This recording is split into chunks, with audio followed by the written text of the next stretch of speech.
I'm really happy for you. I'm gonna let you finish. But Beyonce had one of the best videos of all time. Salut tout le monde, c'est Xavier, bienvenue sur Watch Mojo français. Aujourd'hui on se retrouve pour le top 10 des célébrités qui ont perdu la tête en direct à la télévision. I expose people to magic. I expose them to something they're never otherwise going to see in their boring normal lives. Pour cette liste, on va s'intéresser à toute célébrité qui a traversé une période difficile lors d'une apparition en direct à la télévision. Il peut s'agir d'énervement, de coups de gueule ou de tout ce qui peut être considéré comme une perte de sang-froid. Est-ce qu'il manque l'une de vos stars préférées? Dites-le moi dans les commentaires. Numéro 10, Crispin Glover donne presque un coup de pied à Dave, Late Night with David Letterman. Lors de l'émission Late Night de David Letterman, ce dernier a eu affaire à toutes sortes d'invités chelous. Peu d'entre eux étaient aussi mémorables que l'acteur Crispin Glover, qui a fait une apparition excentrique et inexplicable. Do you do a lot of television shows? Oh yes, now because I've been in movies that are big and I'm a movie star, so I've been on talk shows on the Johnny Carson show and now I'm here. Les minutes qui suivent vont de l'art de la performance au badinage maladroit qui pousse l'animateur à ses limites.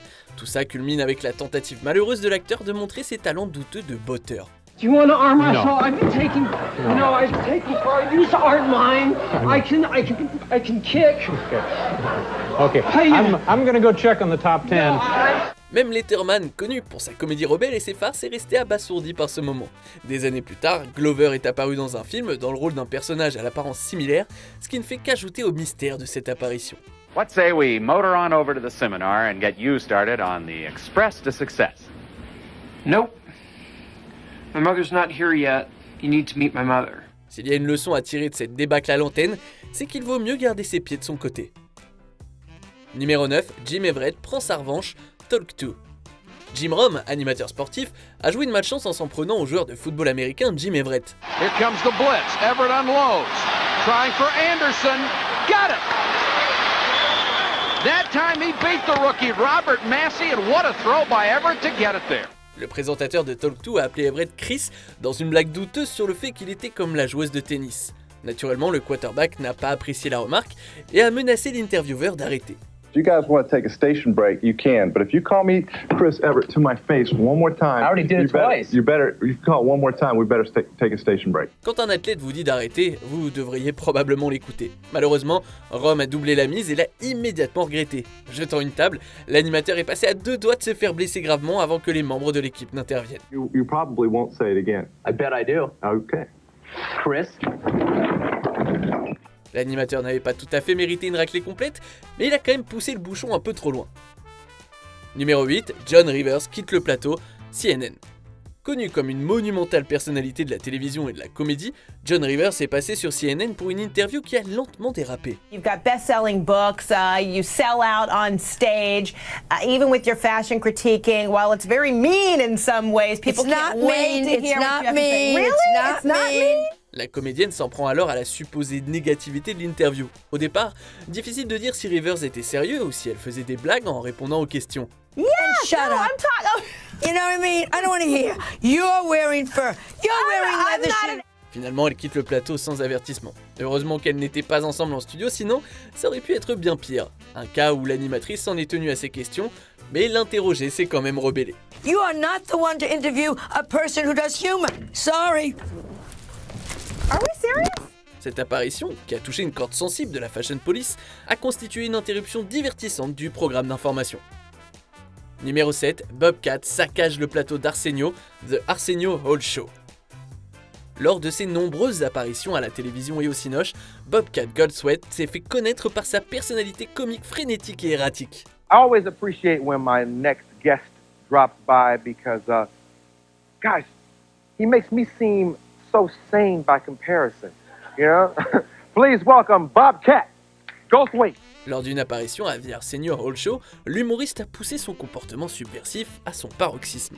Entre peinture à la bombe et destruction du plateau, l'artiste rebelle a tenu tête à l'establishment qui mettait fin à l'émission. The terrible injustice is that I have to pretend like I'm mad at him. I can't believe what you did. Le fait qu'il parvienne à maîtriser et à interviewer son invité simultanément témoigne du professionnalisme d'Arsenio. Qu'on le veuille ou non, il y a ici un chaos que peu de talk shows ont pu égaler. Oh, we just want to make sure that, whatever, Jon Stewart can't use any of this. Is that who they're gonna like? I don't know, I read that in the trades. Believe it or not, me reading the trades. Yeah. I'm sorry, I just feel like breaking more stuff. No. Qu'il s'agisse d'une véritable protestation ou d'une performance, les pitreries de Goldthwait ont surpris tous les spectateurs. Numéro 6, le désastre du nouvel an de Mariah Carey New Year's Eve's News Report. À la fois talentueuse et imprévisible, Mariah Carey personnifie la définition du mot diva.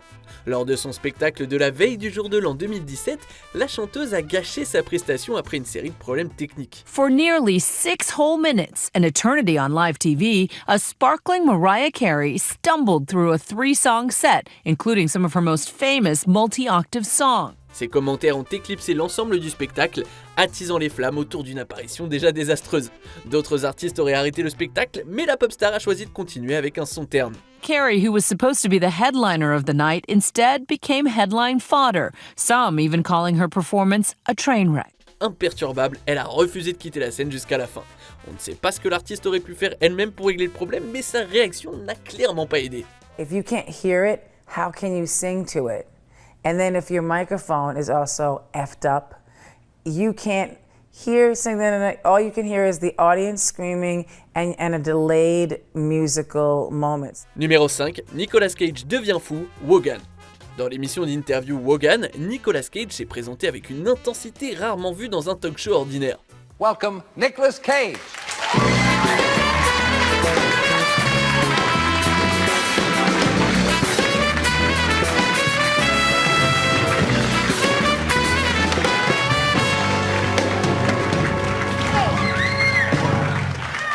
Montrant ses talents d'acrobate et de combattant, il jette également de l'argent dans le public avant de prendre place. Comme si ça ne suffisait pas, l'artiste enlève ensuite sa veste et sa chemise.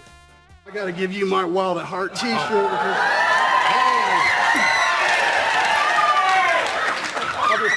I'll just put this jacket. It's a big night for me, I can tell you. Connu pour son style dramatique unique, il y a peu de gens qui pourraient faire une apparition aussi énergétique et injustifiée que Cage. Well, you know, maybe I was a little bit far-fetched. I guess I had this need, you know, to do kind of crazy things. La star du cinéma était peut-être encore dans son personnage lorsqu'elle s'est déchaînée dans ce moment captivant de la télévision en direct. Avec une tendance à jouer ses performances en grand, l'apparition de l'acteur se classe définitivement parmi les plus inhabituelles et les plus spontanées. Numéro 4, Charlie Sheen gagne Good Morning America. De ses films à succès des années 80 à son passage à la télévision, Charlie Sheen a maintenant une carrière réussie malgré des problèmes personnels et juridiques. Okay, your passion is coming off as erratic to people. Well, you borrow my brain for 5 seconds and just be like, dude, can't handle it. Unplug this bastard. Yeah, because it fires in a way that is, I don't know, maybe not from this particular terrestrial realm. Lorsque son comportement instable lui a valu d'être écarté de Mon oncle Charlie, l'acteur est entré dans une spirale infernale qui a débouché sur cette entrevue tristement célèbre. Some are saying that you're bipolar. Wow, what does that mean? I guess that, you know, you're on 2 ends of the spectrum. Wow. And then what? What's the cure? Medicine? Make me like them? Not gonna happen. I'm bi-winning. I win here and I win there. Destiné à clarifier la situation à la base, la discussion n'a fait qu'empirer infiniment les choses pour l'artiste. Débitant des phrases comme gagner et sang de tigre, Sheen a affirmé être dans une meilleure position qu'il ne l'avait jamais été auparavant. Because I'm me.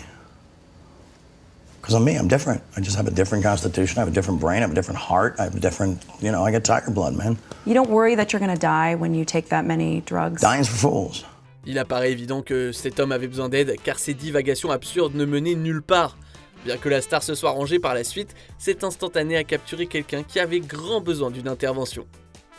Numéro 3, Will Smith gifle Chris Rock, la 94e cérémonie des Oscars. C'est la claque que personne n'a vu venir, et encore moins Chris Rock. Ce qui semblait être une cérémonie de remise des Oscars ordinaire a basculé lorsque Chris Rock est monté sur scène pour remettre le prix du meilleur documentaire. Alors qu'il présentait le prix, il a fait une blague douteuse sur Jada Pinkett Smith, qui avait le crâne rasé et qui a été diagnostiquée comme souffrant d'alopécie. C'est alors que Will Smith est calmement monté sur scène et qu'il a giflé Chris Rock avant de retourner à sa place. Oh, wow! Wow! On aurait pu croire à une mise en scène jusqu'à ce qu'un Smith furieux crie à Rock de ne pas prononcer le nom de sa femme. Non seulement les personnes présentes ont été choquées, mais le monde entier l'a été aussi. That was a greatest night in the history of television. Okay. Numéro 2, Kanye Snoop Taylor, 26e édition des MTV Video Music Awards. Ye, qui se faisait autrefois appeler Kanye West, ne manque jamais de susciter la controverse, que ce soit dans des talk-shows ou lors de remises de prix. Son apparition au VMA en 2009 est entrée dans la légende dans un moment que même ses fans ont trouvé complètement ouf. Thank you so much! I always dreamed about what it would be like to maybe win one of these someday. Prenant d'assaut la scène, Ye a pris le micro de Swift et a proclamé que Beyoncé était la vraie gagnante. Sous le regard horrifié des spectateurs, le coup de gueule de Ye a été largement ridiculisé et a failli lui coûter sa carrière. Yo, Taylor, I'm really happy for you. I'm gonna let you finish. But Beyonce had one of the best videos of all time. One of the best videos of all time. Plus que tout, ce moment a révélé la personnalité narcissique du rappeur au grand public. Même les autres faux pas de l'artiste, dont une apparition controversée dans l'émission d'Hélène, ne peuvent rivaliser avec ce faux pas stratosphérique. Isn't that so funny? The people point fingers at the people who have influenced us the most. They talk the most about the people who cared the most. I'm sorry, daytime television. I'm sorry for the realness. J'ai peu de chance de me tromper en disant que cette apparition surprise suivra le rappeur jusqu'à la fin de sa vie. On arrive presque à la fin, nous publions de nouvelles vidéos chaque jour, alors avant de continuer, abonnez-vous et activez la petite cloche et les notifications sur téléphone pour ne rien rater. Numéro 1, Tom Cruise saute sur le canapé d'Oprah, The Oprah Winfrey Show. En 2005, Tom Cruise a participé à l'émission The Oprah Winfrey Show pour promouvoir son dernier film, La Guerre des Mondes. Please welcome Tom Cruise!